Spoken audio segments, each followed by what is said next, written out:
नमस्कार दोस्तों, ज्ञान गंगा में आपका स्वागत है। आज हम लोग संख्या पद्धति के अंतर्गत पूर्ण संख्याओं के बारे में अध्ययन करेंगे। तो सबसे पहले देखते हैं पूर्ण संख्याएं क्या होती हैं। प्राकृतिक संख्याओं में शून्य को भी शामिल करने पर जो संख्याएं प्राप्त होती हैं उन संख्याओं को पूर्ण संख्याएं कहते हैं।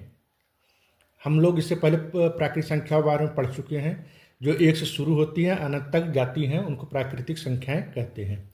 पूर्ण संख्याएं वे धनात्मक संख्याएं हैं जो शून्य से शुरू होकर अनंत तक जाती हैं। प्राकृतिक संख्याएं एक से शुरू होकर अनंत तक जाती हैं, जबकि पूर्ण संख्याएं जीरो से शुरू होती हैं अनंत तक जाती हैं। पूर्ण संख्याओं के समुच्चय को W से प्रस्तुत करते हैं, यानी W बराबर समुच्चय 0, 1, 2, 3, 4 डॉट डॉट अनंत तक। ठीक है। अब कुछ महत्वपूर्ण बिंदु है, इस पर हम देखते हैं। शून्य प्राकृतिक संख्या नहीं है, क्योंकि शून्य को अलग से प्राकृतिक संख्या में ऐड किया गया है। शून्य एक पूर्ण संख्या है, शून्य को एक पूर्ण संख्या माना गया है। शून्य सबसे छोटी पूर्ण संख्या है।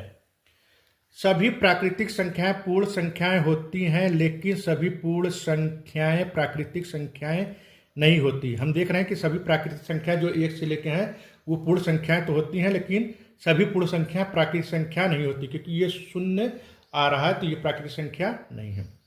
दो संख्याओं में भिन्नात्मक या दशमलव संख्याएं शामिल नहीं होती हैं। पूर्ण संख्याओं में भिन्नात्मक और दशमलव संख्या शामिल नहीं होती है। इस पे कुछ सवाल भी है। सवाल आइए देखते हैं। सवाल है, सबसे छोटी पूर्ण संख्या है, तो सबसे छोटी पूर्ण संख्या क्या है? शून्य है। फिर अगला देखते हैं, इनमें से कौन सी पूर्ण संख्या नहीं है? एक, अनंत, 0, माइनस पूर्ण संख्या नहीं है। प्रथम दो पूर्ण संख्याओं का योगफल है।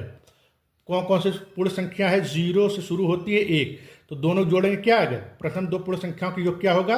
1 होगा।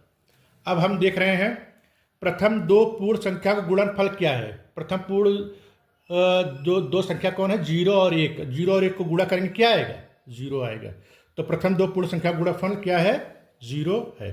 कौन सा कथन सत्य नहीं है? 0 धन 0 बराबर 0, 0 ऋण 0 बराबर 0, 0 गुणे 0 बराबर 0, 0 भागे 0, 0 नहीं आएगा कि ये अनंत हो जाएगा, अनडिफाइंड हो जाएगा। तो ये आंसर क्या हो जाएगा? डी हो जाएगा। ठीक है। इस तरह हम हल करते हैं। थैंक यू, धन्यवाद।